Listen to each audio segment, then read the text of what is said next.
Bom dia, e hoje continuando o livro de Esther, dos capítulos 6 a 10, nós começamos em nome do Pai, do Filho e do Espírito Santo. Amém. Vem Espírito Santo e nos dê sabedoria para entendermos a palavra de Deus, em nome de Jesus. Amém. Amã humilhado perante Mardoqueu, capítulo 6. Naquela noite, o rei não conseguiu dormir. Mandou que lhe trouxesse um livro dos anais, as crônicas que lhe foram lidas. Achava-se aí consignada a narração da denúncia que tinha feito Mardoqueu da conjuração de Gábata e Torres, os dois eunucos do rei que tinham querido levantar sua mão contra o rei. Que honras, disse então o rei, e que distinções recebeu Mardoqueu por isso? Nenhuma, responderam os servos do rei. E o rei perguntou, quem está no pátio? Ora, nesse mesmo instante, entrava Amã no pátio exterior do palácio, para pedir ao rei que mandasse suspender Mardoqueu na forca que tinha feito levantar. Os servos do rei responderam, é Amã que está no pátio. Que entre, retornou o rei. Entrou, pois, Amã, e o rei lhe disse, que se deveria fazer para um homem que o rei quer honrar? A quem, senão a mim, quererá o rei honrar, pensou Amã. Por isso respondeu o rei, para um homem a quem o rei deseja honrar, convém que lhe tragam as vestes com que se adorna o rei, o cavalo que o rei monta, e sobre sua cabeça se coloque a coroa real. As vestes e o cavalo se darão a um dos senhores da corte, e este revestirá o homem a quem o rei quer honrar, e o passeará a cavalo pela praça da cidade, dizendo em altas vozes diante dele. É assim que é tratado o homem a quem o rei quer honrar. O rei replicou, toma, pois, depressa as vestes e o cavalo, como disseste, e faze tudo isso para Mardoqueu, o judeu que está sentado em minha antecâmara, e que nada se omita de tudo que disseste. Amã tomou as vestes e o cavalo, revestiu Mardoqueu e o conduziu a cavalo pela praça da cidade, clamando diante dele. É assim que é tratado o homem a quem o rei quer honrar. Depois, Mardoqueu voltou à porta do palácio, enquanto Amã se retirava precipitadamente para casa, consternado e de cabeça coberta, para contar a Zares sua mulher e a todos os seus amigos o que lhe tinha acontecido. Seus conselheiros e sua mulher Zares lhe responderam, se Mardoqueu, diante do qual começou tua queda, pertence ao povo judeu, não o vencerás, mas sucumbirás diante dele. Eles falavam ainda quando sobrevieram os eunucos do rei para levá-lo imediatamente ao banquete que Esther tinha preparado. Capítulo 7. Revela-se a conjuração de Amã. O rei e Amã foram, pois, ao banquete de Esther. No segundo dia, bebendo vinho, disse ainda o rei a Esther, qual é teu pedido, rainha Esther? Será atendido. Que é que desejas? Ainda que me peças metade do reino, te será concedido. A rainha respondeu, se achei graça a teus olhos, ó rei, e se ao rei lhe parecer bem, concede-me a vida. Eis o meu pedido. Salva meu povo, eis o meu desejo. Fomos votados, eu e meu povo, ao extermínio, à morte, ao aniquilamento. Se tivesse sido vendidos como escravos, eu me calaria. Mas eis que agora o opressor não poderia compensar o prejuízo de causa ao mesmo rei. Quem é? Replicou o rei. E onde está quem maquina tal projeto em seu coração?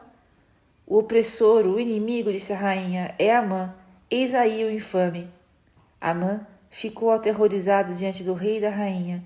O rei, aceso em cólera, levantou-se e deixou o banquete, dirigindo-se ao jardim do palácio, ao passo que Amã permanecia ali para implorar a Esther o perdão de sua vida, porque via bem no espírito do rei estava decretada a sua perda.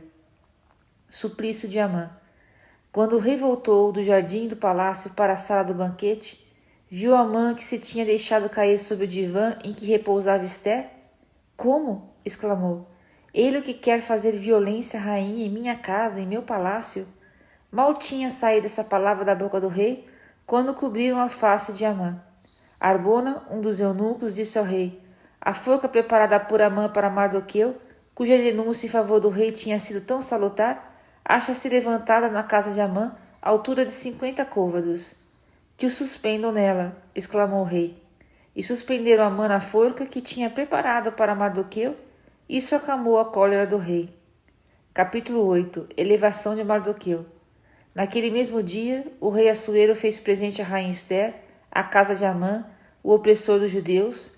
Mardoqueu se apresentou diante do rei porque Ester tinha manifestado o que ele era dela. Tirando seu anel, que tinha retomado de Amã, o rei o presenteou a Mardoqueu, que foi colocado por Ester à frente da casa de Amã.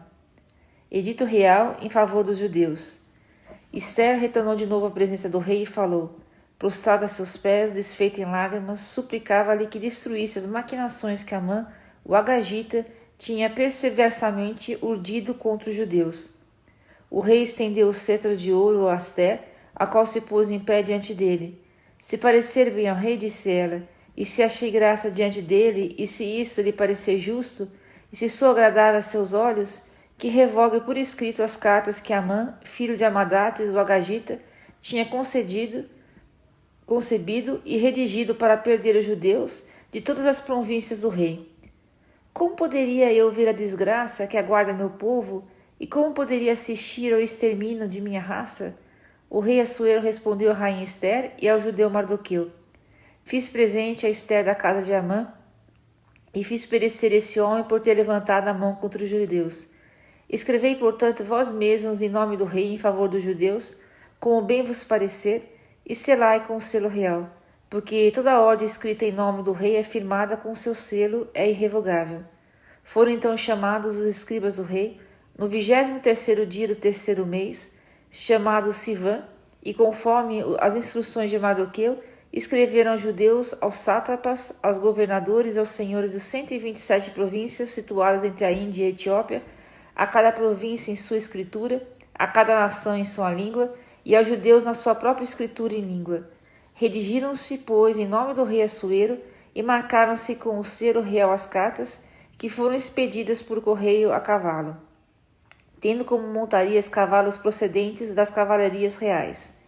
Essas comunicações diziam que o rei otorgava aos judeus em qualquer cidade em que residissem o direito de se reunir para defender sua vida, de destruir, matar e fazer perecer em cada província do reino todos os que se armassem para atacá-los, com suas mulheres e filhos, igualmente o direito de se apoderarem de seus despojos.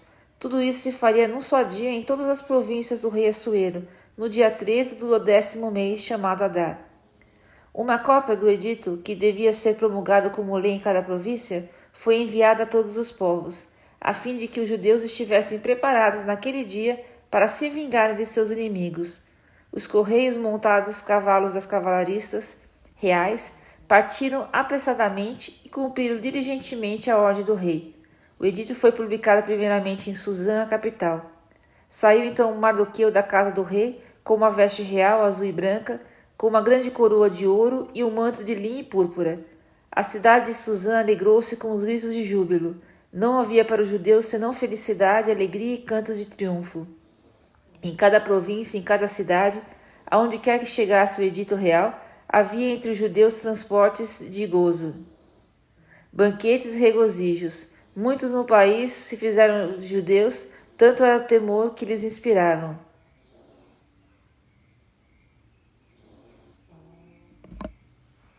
Vingança dos judeus, capítulo 9.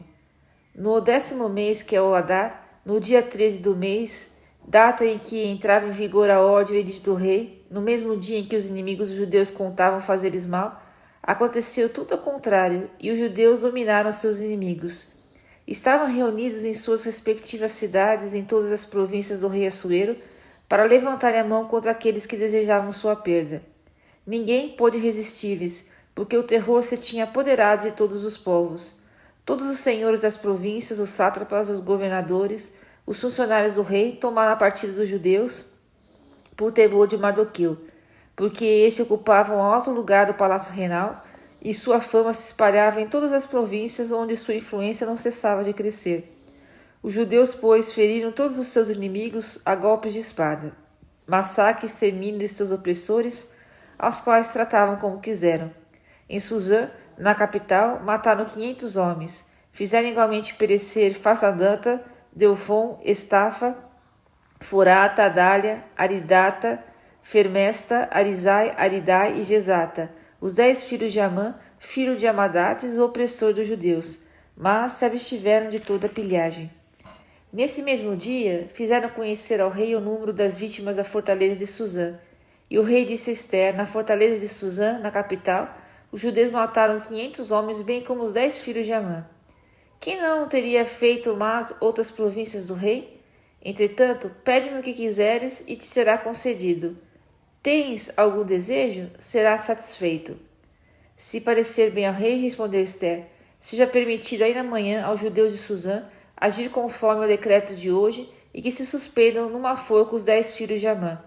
O rei deu ordem para que assim se fizesse. O edito foi publicado em Suzã e suspenderam na forca os 10 filhos de Amã. Os judeus de Suzã se reuniram de novo no dia 14 do mês de Adar e mataram na cidade 300 homens, sem entretanto dar-se a pilhagem. Os outros judeus que estavam disseminados pelas províncias do rei se juntaram para defender suas vidas e se pôr a salvo dos ataques dos seus inimigos. Massacraram 75.000, sem entretanto entregar-se à pilhagem. Instituição da festa do Purim. Era o dia 13 do mês de Adar. No dia 14 repousaram e fizeram um dia de banquete de alegria. Quanto aos judeus de Suzã, que se juntavam no dia 13 e 14 do mesmo mês, repousaram no dia 15, fazendo um dia de alegre banquete. Eis porque os judeus do campo, que habitam nas cidades não fortificadas, fazem no dia 14 do mês de Adar um dia de festa com banquetes de alegria, dia em que mandam presentes uns aos outros. Mardoqueu consignou por escrito todos esses acontecimentos.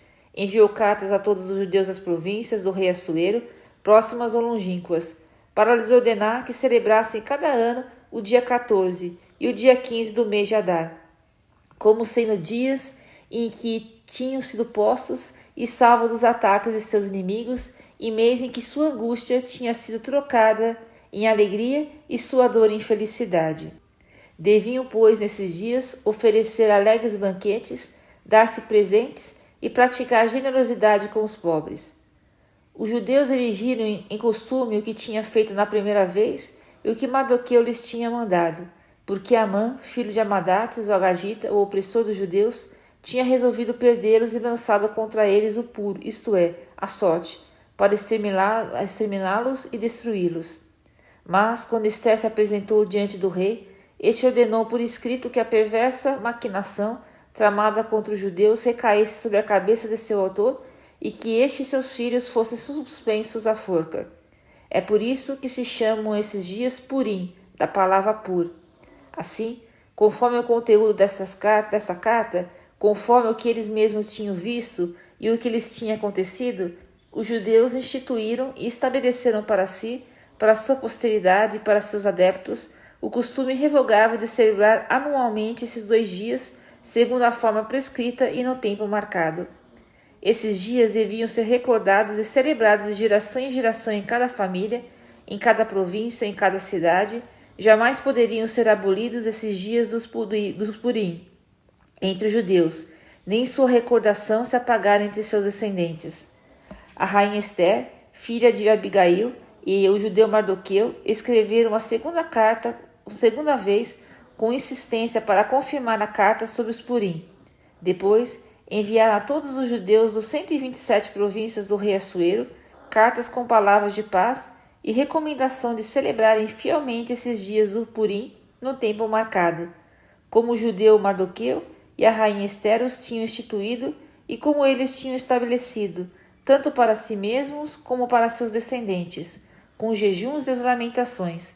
Deste modo, a ordem de Ester confirmou a instituição dos Purim e tudo isso foi consignado num livro. Capítulo 10. Elogio de Mardoqueu. O rei Assuero impôs um tributo sobre o continente e sobre as ilhas do mar. Tudo o que concerne a seu poder e suas façanhas e os detalhes sobre a elevação de Mardoqueu pelo rei estão escritos nos livros das crônicas dos reis dos Medos e dos Persas, porque o judeu Mardoqueu era o primeiro depois do rei Assuero. Ele gozava de grande consideração entre os judeus e era amado pela multidão de seus irmãos, procurava o bem de seu povo e falava a favor da felicidade de toda a nação. E agora a parte que eu vou ler são complementos ao livro de Ester, só tem na Bíblia Católica. Vou ler um pouco hoje e amanhã nós terminamos os outros capítulos que só tem, como eu disse, na Bíblia Católica. Nota de São Jerônimo. Traduzi com toda fidelidade o que se achava no texto hebraico. As passagens que seguem encontrei apenas na edição vulgata, isto é, divulgada, em língua e caracteres gregos, e as coloquei aqui no fim do livro, marcadas, como é nosso costume, com um óbelo, quero dizer, o sinal distintivo à margem. E mais do que eu disse, de Deus veio tudo isso. Lembro de um sonho que tive a esse respeito. Nada foi omitido. A pequena fonte, tornada um rio, a luz, o sol, a massa de água. O rio é Ester, que o rei tomou por esposa e a quem tornou rainha. A mãe e eu, eis as duas serpentes. Os povos são aqueles que se reuniram para destruir o nome dos judeus. Minha nação é Israel, que invocou o Senhor, que foi salva, porque o Senhor salvou seu povo e nos liberou de todos esses males. Deus fez prodígios e maravilhas, como não fez semelhantes entre todas as nações, porque Deus preparou dois destinos, um para seu povo e outro para todas as nações. E assim, esses dois destinos se cumpriram na hora, no tempo e no dia marcados por Deus por todas as nações. Então, o Senhor lembrou-se dos seus e fez justiça à sua herança. E esses dias do mês de Adar, o 14 e o 15, serão celebrados em comum pelo povo de Israel, com gozo e alegria diante de Deus em todas as gerações para sempre. E amanhã nós terminaremos o livro de Ester. Deus te abençoe.